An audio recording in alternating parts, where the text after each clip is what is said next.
पद्धतीपैकी पहिली पद्धत आहे कम्युनिकेटिव्ह अप्रोच, दुसरी आहे शब्दाधिष्ठित अध्यापन, तिसरी आहे चर्चा पद्धती, चौथी आहे नाट्यकरण पद्धती, पाचवी आहे उद्गामी अवगामी पद्धती, सहावी आहे आधार पद्धती, सातवी आहे व्याख्यान पद्धती, आठवी आहे प्रवास पद्धती, नववी आहे समस्या निराकरण पद्धती. आणि यापैकी आज आपल्याला व्याख्यान पद्धती ह्या पद्धतीची ओळख आपल्याला करून घ्यायची. तर या पद्धतीकडे आपण जाऊ. या पद्धतीला मित्रांनो इंग्रजीमध्ये म्हटलं जातं ते म्हणजे व्याख्यान पद्धती किंवा मराठीमध्ये व्याख्यान आणि इंग्रजीमध्ये लेक्चर मेथड. आपल्याला सगळ्यांना माहिती आहे की व्याख्यान पद्धती ही जनरली सगळ्या वर्गामध्ये चालते, विशेष करून उच्च स्तरावरचा जो वर्ग असेल त्या वर्गामध्ये चालते. मुळामध्ये व्याख्यान पद्धतीचा उदय ग्रीक संस्कृतीमध्ये झालेला दिसून येतो. म्हणजे व्याख्यान पद्धती आपल्याला पुराण काळापासून किंवा प्राचीन काळापासून आपल्याकडे आहे असं आपल्याला लक्षात येईल. या ग्रीक संस्कृतीमधून झालं म्हणजे काय, जेव्हा तत्वज्ञानाचा विविध विषय त्या बाबतीत चर्चा व्हायच्या, त्यामध्ये चर्चा झाल्यानंतर आपल्या मुद्द्याचं खंडन व्हायचं, मुद्द्याच्या विरुद्ध बाजूला मुद्द्याच्या बरोबर बोलणारे लोक असायचे आणि आपला मुद्दा इतरांना पटवून देण्यासाठी लोक व्याख्यान द्यायचे. जुन्या काळापासून ही पद्धती सुरू आहे. म्हणजे आपण आजही ती वापरतो. आज मी हे जे तुम्हाला शिकवतोय ते व्याख्यान पद्धतीला शिकवतो. म्हणजे एक मार्गी तुम्हाला जर एखादा प्रश्न मध्ये विचारायचा असेल तर विचारू शकता, पण एक मार्गाने जास्तीत जास्त केंद्रस्थानी इथं शिक्षक असतो. मध्ययुगीन काळामध्ये देखील सर्व व्याख्याते जे होते तेव्हा देखील त्यांनी वक्तृत्व स्पर्धेमध्ये, तर्कशास्त्रामध्ये किंवा मूलभूत कौशल्यासंबंधी त्यांना प्रशिक्षण दिलं जायचं, ते देखील व्याख्यान दिलं जायचं. ख्रिश्चन काळामध्ये देखील मुस्लिम विद्यापीठामध्ये देखील व्याख्यान पद्धतीचा वापर केला जायचा असं आपल्याला म्हणता येईल. आता हे आपण पुस्तकातील एखादा भाग वाचून दाखवणं व त्यावर भाष्य करणं हे व्याख्यानाचं स्वरूप असतं. म्हणजे पुस्तकाचा एखादा भाग वाचून दाखवायचा किंवा समजावून सांगायचा आणि त्यावर आपलं मत मांडायचं असं व्याख्यानाचं स्वरूप असतं.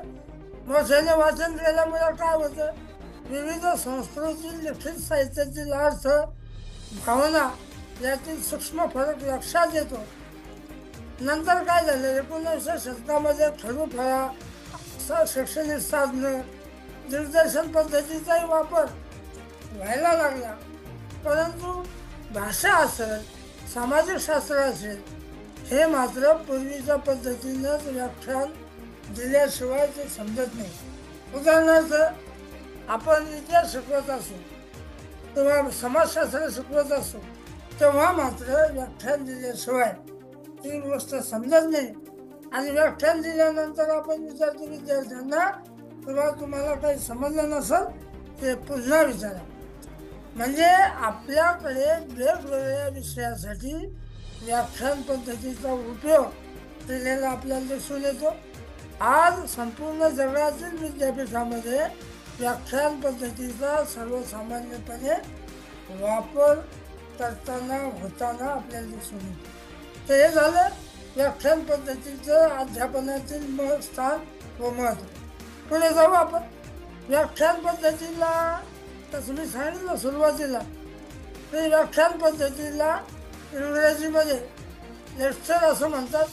या व्याख्यान पद्धतीच्या जमेच्या बाजू कोणत्या, तर कमीत कमी वेळात जास्तीत जास्त असे विद्यार्थ्यापर्यंत पोहोचतो.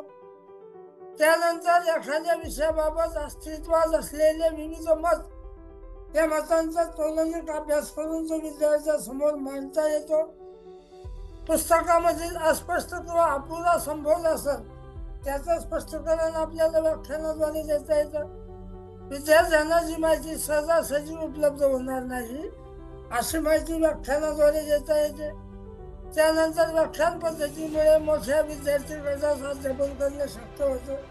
तुम्ही आता जे सध्या नीटचे क्लासेस 12वीच्या विद्यार्थ्यांचे नांदेडला जा, अकोल्याला जा, औरंगाबादला जा, इव्हन तुम्ही कोटा राजस्थानला जा, तिथे एका विद्यार्थ्या शिक्षकाकडे किंवा एका क्लासमध्ये 200 विद्यार्थ्याचा क्लास असतो.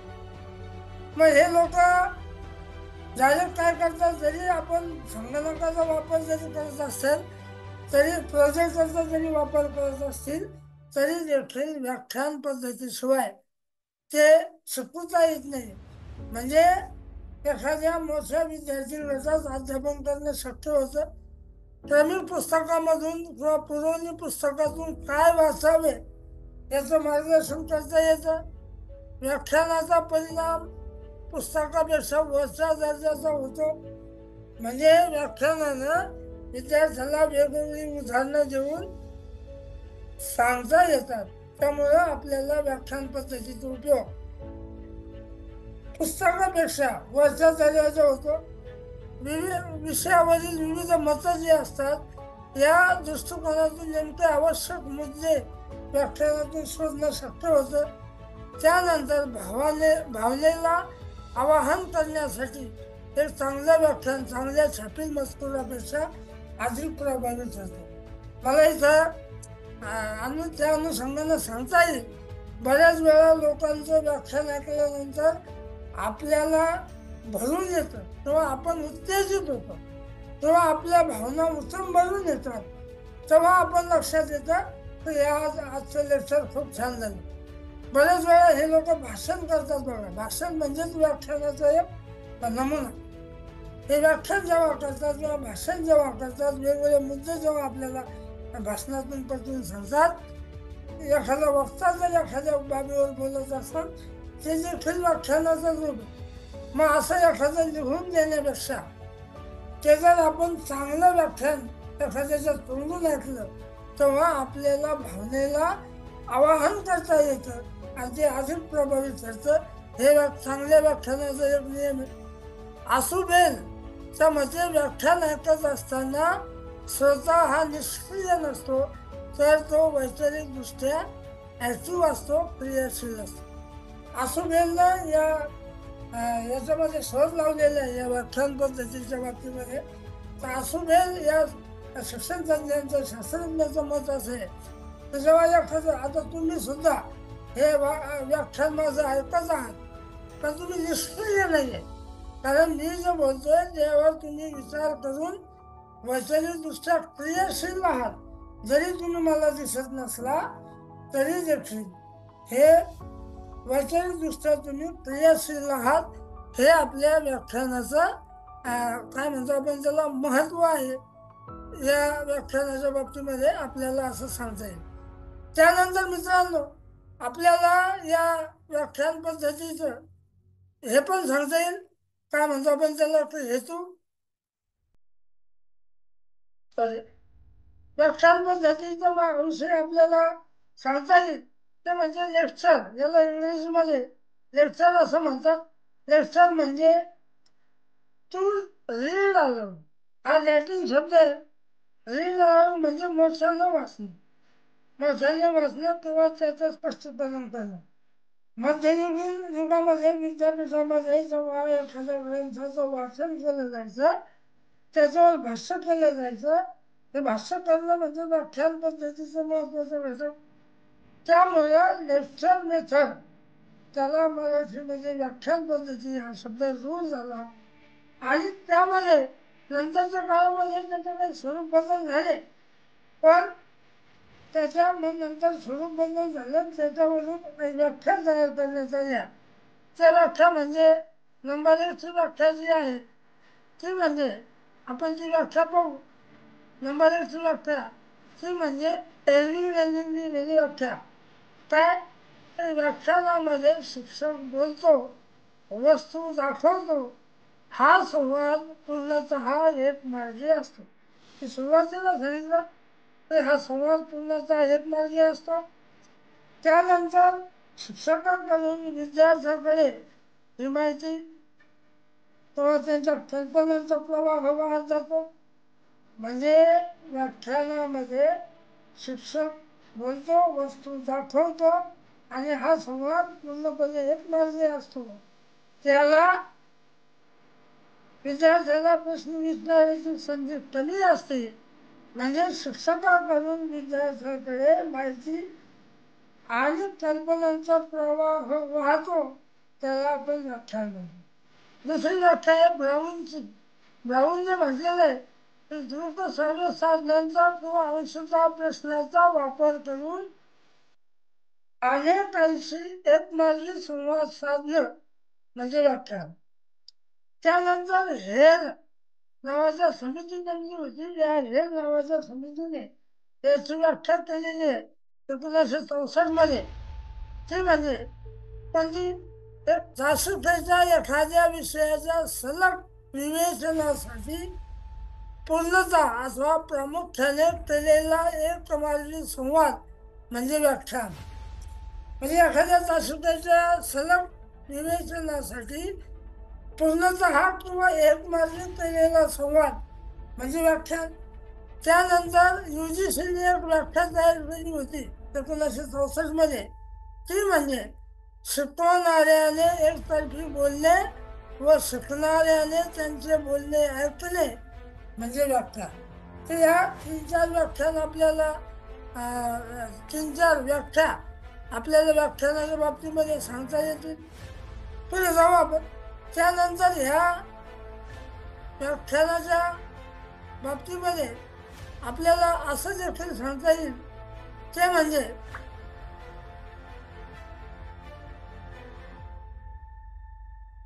हे व्याख्यानचा हेतू काय. त्या व्याख्यानाचा हेतू आपल्याला सांगता येईल ते म्हणजे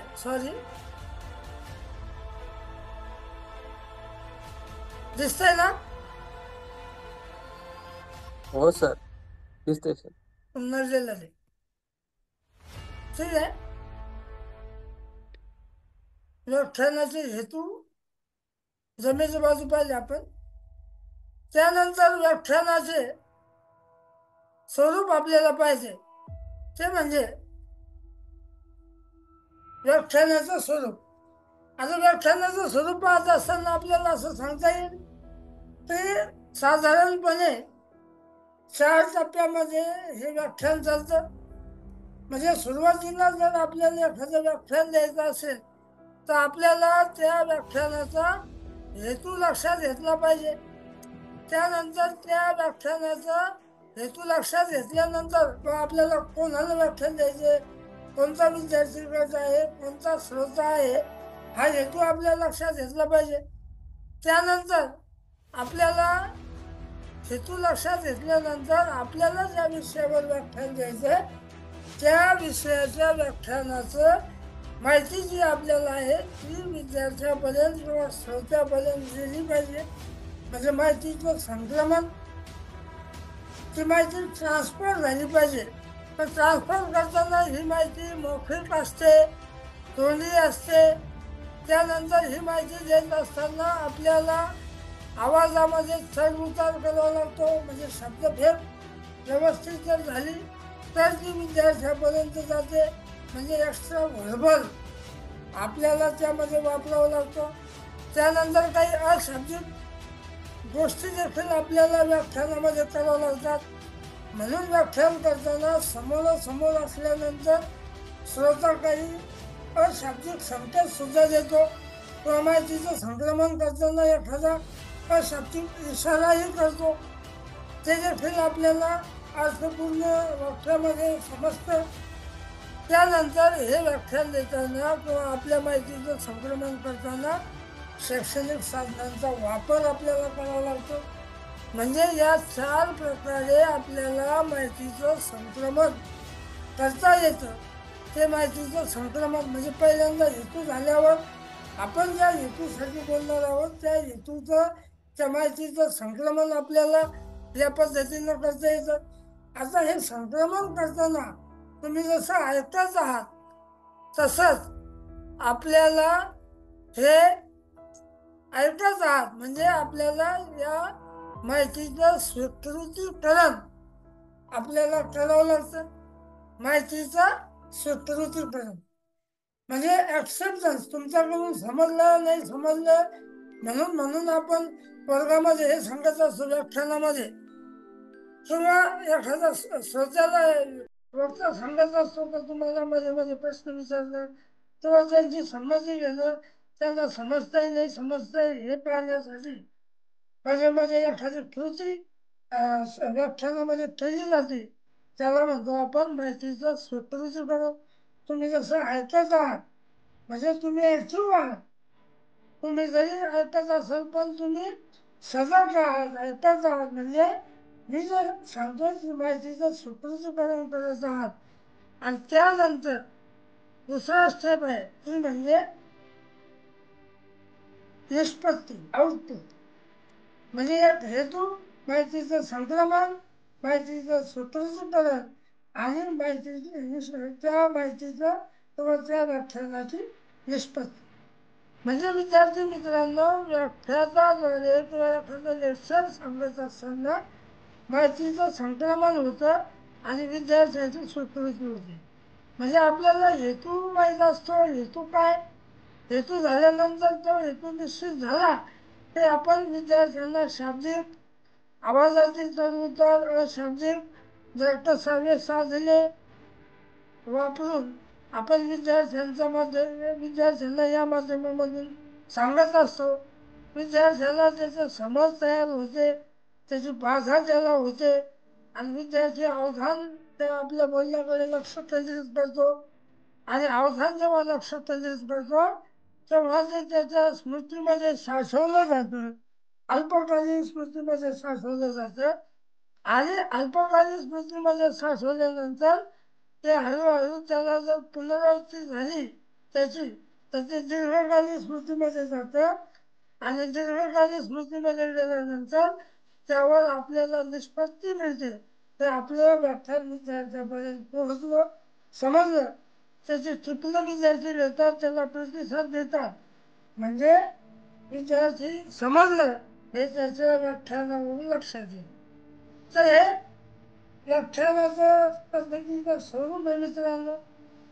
आता पुढे जाऊ आपण. तास संपल्यानंतर तासाला पुन्हा त्या यंत्रणा जॉईन करा. तास संपलेलाच आहे, 8-10 मिनिट राहिले, पुन्हा जॉईन करू आपण.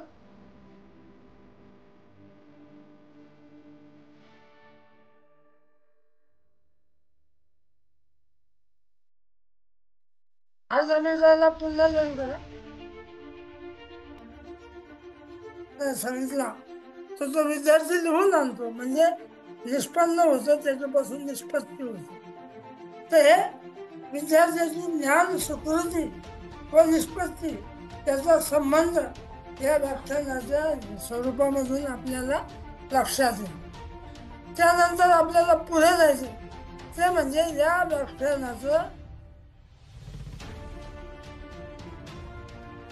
व्याख्यानाचं मानसशास्त्रीय आणि तात्विक पार्श्वभूमी कोणती. ते व्याख्यान जसं मानसशास्त्रातून त्याला अनेक वेळा हे घेतलं जातं. याच्यामध्ये व्याख्यान पद्धतीशी संबंधित आढावा जर आपण घेतला संशोधनाचा तर या पद्धतीला पूरक पोषक ठरेल असं मानसशास्त्रीय किंवा तात्विक संशोधन याचाही विचार या ठिकाणी झालेला आहे.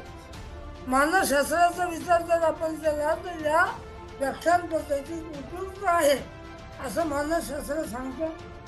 कारण जेव्हा व्याख्यान आपण देतो तेव्हा संदर्भ चौकटीचा आपण निर्मिती करतो, त्याचं सादरीकरण करतो. म्हणजे अग्रज संघटक जे प्रतिमान आहे आपलं, त्या प्रतिमानाचा वापर आपण यामध्ये करतो. व्याख्यान देताना आपण आशयाचं संघटन करतो, म्हणजे मुद्दे मांडतो आपण. म्हणून एखादा पाठ घेताना, एखादं व्याख्यान देताना तो वक्ता जो असतो तो मुद्देसूद बोलतो, म्हणजे आशयाचं संघटन करतो आपण. त्यानंतर या आशयाचं आपण संरचना तयार करतो. त्यानंतर ही संरचना तयार केल्यानंतर विद्यार्थ्याचं अवधान लक्ष विद्यार्थ्याचं अवधान प्रेरित करण्यासाठी किंवा अवधान निश्चित करण्यासाठी आपण विद्यार्थ्यांना प्रेरणा देतो वेगवेगळ्या पद्धतीनं. त्यानंतर त्यामध्ये आपण उजगामी अवगामी पद्धतीचा वापर करतो. म्हणजे उदाहरणाकडून नियमाकडे जातो किंवा नियमाकडून उदाहरणाकडे येतो. व्याख्यान देताना पहा, व्याख्यानाचा जेव्हा बोलायला सुरुवात करतो तेव्हा मुद्द्यानुसार पुढे जातो आणि शेवटी सगळ्या मुद्द्याचे एक सार सांगतो. किंवा आधी विषय सांगतो, तुम्हाला आज या विषयावर बोलायचं आहे, आणि त्यानुसार मग हळूहळू पुढे जात जात त्याची उदाहरणं देतो. म्हणजे उजगामी अवगामी प्रक्रियेचा वापर करतो. अध्यापन कौशल्य त्यामध्ये स्पष्टीकरण, प्रस्तावना, समारोप हे जे कौशल्य आहे, हे कौशल्य त्यामध्ये तो वापरतो. त्याशिवाय ते व्याख्यान होऊ शकत नाही. त्यानंतर व्याख्यान देणारा वर्ग व्यवस्थापन या कौशल्याचा देखील वापर करतो. म्हणून लोक पहा, वर्गामध्ये जेवढे विद्यार्थी बसलेले असतील त्या विद्यार्थ्यावर नियंत्रण ठेवतो. म्हणून म्हणतो की आपण बोलत असताना वक्ता एवढा प्रभावी असतो ते आपल्याला वैचारिकदृष्ट्या तो गुंतवून ठेवतो. त्यानंतर अध्यापन वर्ग व्यवस्थापनानंतर त्यावर आपल्याला प्रभुत्व प्राप्ती होते आणि आशय प्राप्ती आपल्याला होते. म्हणजे मानसशास्त्राच्या दृष्टिकोनातून त्याची पार्श्वभूमी जर आपण पाहिली तर व्याख्यान पद्धती ही मानसशास्त्रीय दृष्ट्या म्हणजे महत्त्वाची आहे. मानसशास्त्राने याला सिद्ध केलेलं आहे की व्याख्यान हे मानसशास्त्रीय दृष्ट्या अत्यंत म्हणजे उपयोगी आहे. त्याला पुरावा मिळतो. व्याख्यान पद्धती ही मानसशास्त्रीय आहे. त्यानंतर पुढे जो वापर ते म्हणजे अध्यापन पद्धतीच्या पुढे जाऊन आपल्याला अध्यापन पद्धतीच्या बाबतीमध्ये आपल्याला पुढे जाऊन हे पण सांगायचं ते म्हणजे अध्यापन कौशल्यामध्ये एक वर्तनाचा एक संच असतो. म्हणजे या कौशल्यामुळे विद्यार्थ्याला प्रत्यक्षरित्या अप्रत्यक्षरित्या अध्ययनाला चालना मिळते. त्यामध्ये सर्वसाधारणपणे जेव्हा आपल्याला एखादं व्याख्यान द्यायचं असतं तेव्हा त्या व्याख्यानामध्ये आपल्याला या विद्यार्थ्यांना व्याख्यानाची क्षमता जर विकसित करायची असेल शिक्षकामध्ये तर आपल्याला 5 कौशल्य आवश्यक आहेत. ती 5 कौशल्य कोणती? तर एक आपल्याला सध्याचं प्रवर्तन आलं पाहिजे. म्हणजे व्याख्यानाची सुरुवात करता आली पाहिजे, स्पष्टीकरण करता आलं पाहिजे, त्याचा बदल विद्यार्थ्यांमध्ये करता म्हणजे श्रोत्यामध्ये करता आला पाहिजे, आणि प्रत्याभरणासाठी प्रश्न आपल्या करता यायला पाहिजे, आणि त्या गोष्टीचा त्या व्याख्यानाचा आपल्याला समारोप करता आला पाहिजे. हे या व्याख्यानाचा हेतू असतो किंवा त्या व्याख्यान करणाऱ्याला हे 5 कौशल्य अवगत असावे लागतात. पुढे जाऊ आपण. या व्याख्यानामध्ये जर आपल्याला निरीक्षण तक्ता जर पाहिला आपण तर त्यामध्ये 5 पायऱ्या आहेत. त्या व्याख्यानामध्ये 5 पायऱ्या कोणत्या? तर पहिली पायरी म्हणजे आपल्याला व्याख्यान द्यायच्या वेळेस सध्याचा प्रवर्तन करावं लागतं. कोणती गोष्ट घ्या, वर्गामध्ये वर्ग अध्यापन करा किंवा एखाद्या वेळेला आपण उसने पैसे मागा. आपल्याला जर काही 5-10 मिनिटं त्याच्याशी बोलायचं असेल तर आपल्याला आधी प्रस्तावना करावी लागते. व्याख्यानाच्या बाबतीमध्ये देखील पहिली पायरी ही आहे. आता ही पायरी म्हणजे निरीक्षण तक्ताचे मित्रांनो. त्याच्यावरूनच मी हे घेतलं मुद्दाम दोन्ही मिळून तुम्हाला समजावून सांगायचे. व्याख्यानाची पहिली पायरी आहे ती म्हणजे सध्याचा प्रवर्तन, म्हणजे व्याख्यानाची पूर्वतयारी. व्याख्यानाचं पूर्वतयारी केल्यानंतर प्रत्यक्ष व्याख्यानाला जेव्हा आपण सुरुवात करतो तेव्हा ते व्याख्यानाला सुरुवात करताना आधी आपल्याला प्रस्तावना करावी लागते. त्यानंतर आपल्याला विद्यार्थ्याची अभिरुची व घटकानुसार ती प्रस्तावना करावी लागते. म्हणजे विषय मांडताना विद्यार्थ्याची अभिरुचीचा विचार करावा लागतो, विषयाचा महत्वाचा विचार करावा लागतो, त्यामध्ये क्लिष्टता नसो, नाविन्यपूर्णता पाहिजे आणि विद्यार्थ्यामध्ये सम्यक निर्माण करणारी पाहिजे. म्हणजे श्रोत्यामध्ये सम्यक निर्माण जर आपण केली तर आपल्याला आपल्या व्याख्यानाची प्रस्तावना करता आली असं आपल्याला म्हणता येईल. निरीक्षण तर्कामध्ये असं लिहिलेलं असतं, जेव्हा आपण एखाद्याचं व्याख्यान ऐकतो तेव्हा पहिल्या पायरी म्हणजे सध्याचा प्रवर्तनचं निरीक्षण तर्क कसं आहे ते पूर्णतः घडले, अंशतः घडले, घडले नाही, आवश्यकता नव्हती, आवश्यक होते पण घडले नाही, असं जेव्हा आपल्याला त्या पहिल्या पायरीच्या बाबतीमध्ये म्हणता येईल तेव्हा असं सांगता येईल तर आपल्याला या गोष्टीमध्ये असं चूक करावी लागते. तर हा निरीक्षण कर्ता पण आहे आणि ह्या पायरी देखील जी आहे पहिली सज्जता प्रवर्तन. त्यानंतर सज्जता प्रवर्तन करताना आपण हेतूचं निश्चिती झाली का, सुस्पष्ट विद्यार्थ्यांना आपण त्याची कल्पना दिली का, हेतू सुस्पष्ट करून आपण तो फळ्यावर लिहिला का, तेव्हा विद्यार्थ्यांना तो समजला का, विद्यार्थ्याचं पूर्वज्ञान आणि पूर्वानुभव जागृत केले का, त्यानंतर आपले जे प्रमुख तत्व आहे, संबोधन आहे, नियम आहे इत्यादी आपण सादर करून पुढील अध्ययनासाठी संदर्भ चौकटीची निर्मिती केली का, हे आपल्याला पहिल्या पायरीमध्ये करावं लागतं. तेव्हा आपल्याला व्याख्यानाची सुरुवात केल्यानंतरच या सगळ्या गोष्टीची खात्री करावी लागते आणि त्या दृष्टीनं आपल्याला आपल्या व्याख्यानाची सुरुवात करावी लागते. तर हे पहिली पायरी आहे व्याख्यानाची, ती म्हणजे सज्जता प्रवर्तन. त्यानंतर आपण पुढे जाऊ ते म्हणजे दुसऱ्या पायरीकडे. ते दुसऱ्या पायरीचं नाव आहे ते म्हणजे दुसऱ्या पायरीचं नाव आहे सॉरी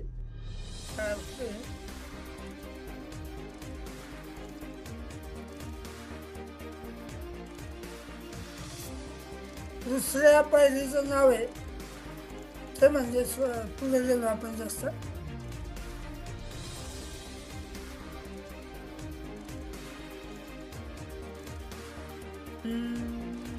काय होतं हे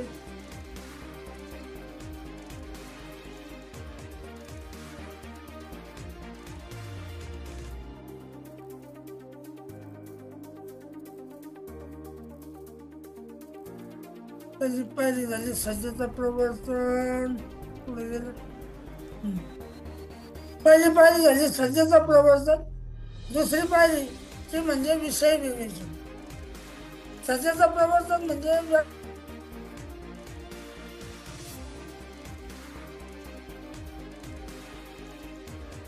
म्हणजे नेट गेलं होतं मित्रांनो.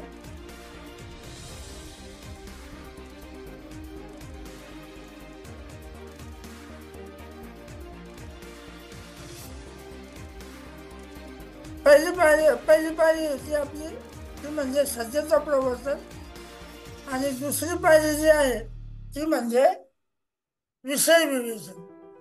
आता विषय विवेचन म्हणजे काय, प्रत्यक्ष या आपल्या याला सुरुवात, व्याख्यानाला सुरुवात म्हणजे प्रस्तावनामध्ये आपल्याला सुरुवातच करावी लागते, पण मुद्द्याला जेव्हा आपण सुरुवात करतो व्याख्यानाच्या पूर्वतयारी झाल्यानंतर ते म्हणजे दुसरं म्हणजे विषय विवेचन. ही दुसरी पायरी आहे. प्रत्यक्षामध्ये मुद्दे सूद मांडणी करणं म्हणजे विषय विवेचन.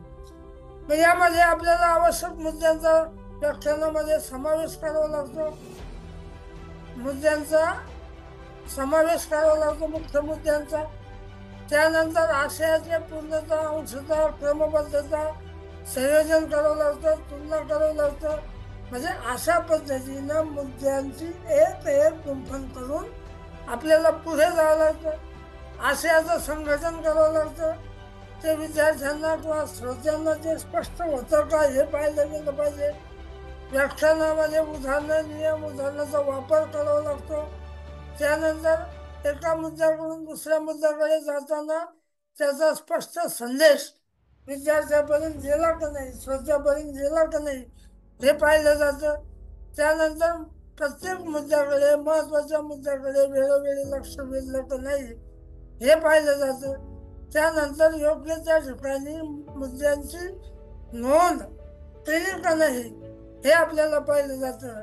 म्हणजे उदाहरणार्थ आपल्याला व्याख्यान करताना दुसरी पायरी व्याख्यानाची ती म्हणजे विषय विवेचन. तिसरी पायरी त्या तिसऱ्या पायरीकडे आपण जाऊ.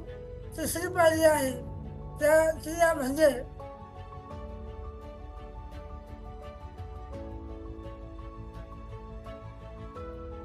ते म्हणजे समालोचन. आता हे समालोचन जे आहे म्हणजे व्याख्यानाचा शेवट. आता हे व्याख्यानाचा शेवट जो आहे तो व्याख्यानाचा शेवट कसा, ते आपण जे व्याख्यान दिले पहा, प्रत्येक वेळी जेव्हा एखादा व्यक्ती व्याख्यान देत असतो तेव्हा तो त्याचा शेवटच्या टप्प्यात येतो. आपल्याला कळतं पण ऐकणाऱ्याला श्रोत्याला त्याचा व्याख्यानाचा शेवट हे करता येईल. मग आता आपण काय करतो, समालोचन. तिसरी पायरी आहे, तिसरी पायरी ती म्हणजे समालोचन. आता या समालोचन करत असताना आपण काय करतो, श्रोत्यास किंवा विद्यार्थ्यास जो व्याख्यानामध्ये जो आशय आहे तो आपण आढावा घेण्यास मदत करतो. म्हणजे श्रोत्याला ते समजलं का नाही त्याचा आपण पुन्हा एकदा आढावा घेतो, त्याची पुनरावृत्ती करतो. त्यानंतर आपण विद्यार्थ्यांना किंवा श्रोत्यांना शंका समाधान करतो. बऱ्याच वेळा व्याख्यान असल्यानंतर असं सांगितलं जातं की या बाबतीमध्ये तुम्हाला काही म्हणायचं असेल, तुम्हाला काही प्रश्न विचारायचे असेल तर तुम्ही विचारू शकता. म्हणजे आपण विद्यार्थ्याचं शंका समाधान करतो, त्याला आपण व्याख्यान म्हणतो. समालोचन करतो आपण, व्याख्यानाचा शेवट करतो. आणि जेव्हा आपण एखादं समालोचन करतो किंवा त्याचं सांगता करतो, समारोप करतो, तेव्हा त्याची आपण पुन्हा आपल्या मुख्य विषयाशी प्रस्तावनेशी त्याची सांगड घालत असतो. आणि मग प्राप्त ज्ञानाचा नवीन परिस्थितीत आपण उपयोग करण्यास त्याला मदत करत असतो. व्याख्यानामध्ये देखील असंच केलं जातं.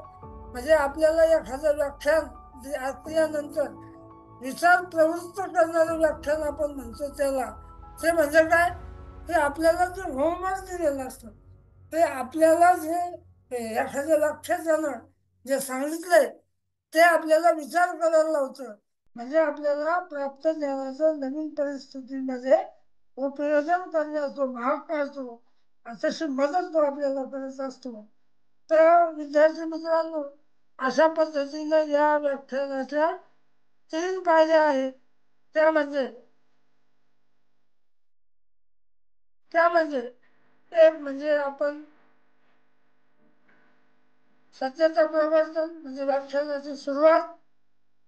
त्यानंतर विषय विवेचन, मुख्य मुद्द्यांची मांडणी म्हणजे व्याख्यान काय म्हणतो आपण त्याला रंगात आणणं, विषय विवेचन.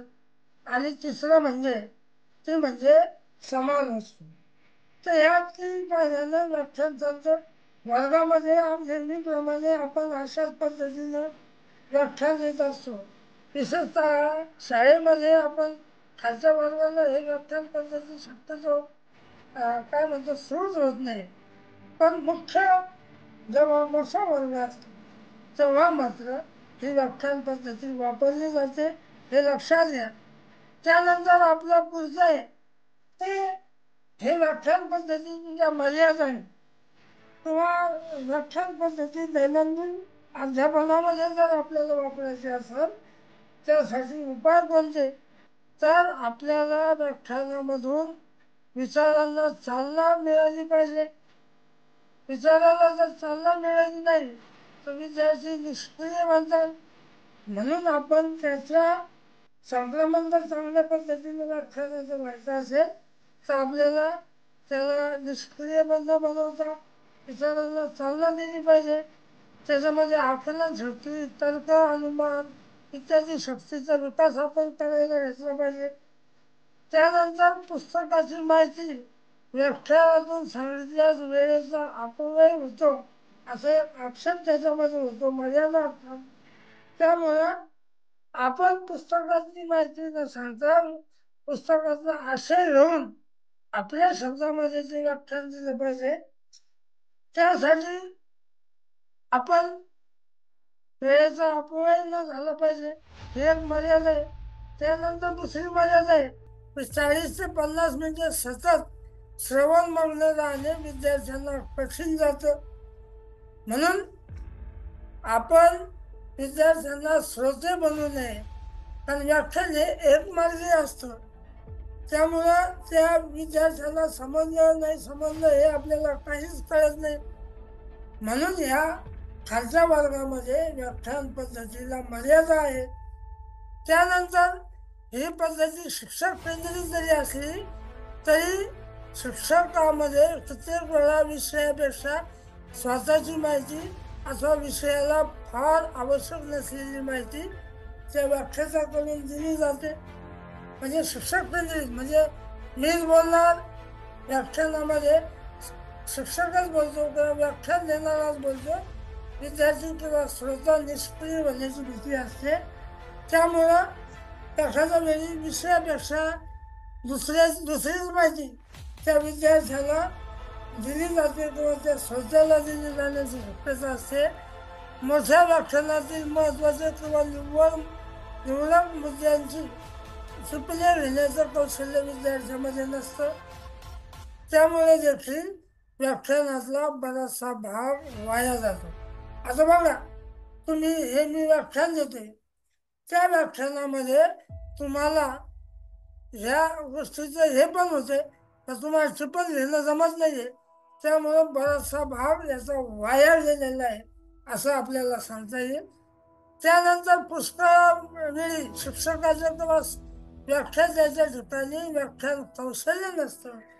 त्यामुळे देखील त्या व्याख्यात्याच्या शिक्षकाच्या व्याख्यानातून विषयाचं स्पष्टीकरण होत नाही, त्याला मर्यादा येतात. अशा पद्धतीनं व्याख्यान पद्धतीच्या मर्यादा देखील आपण पाहिल्या. तरी देखील मोठ्या वर्गामध्ये ही व्याख्यान पद्धती अतिशय उपयुक्त आहे असं आपल्याला म्हणता येईल. तर मित्रांनो, अशा पद्धतीने आपण आज व्याख्यान पद्धतीची माहिती आपण पाहिली. या व्याख्यान पद्धतीच्या एकूण 3 पायऱ्या आहेत. व्याख्यान पद्धतीच्या एकूण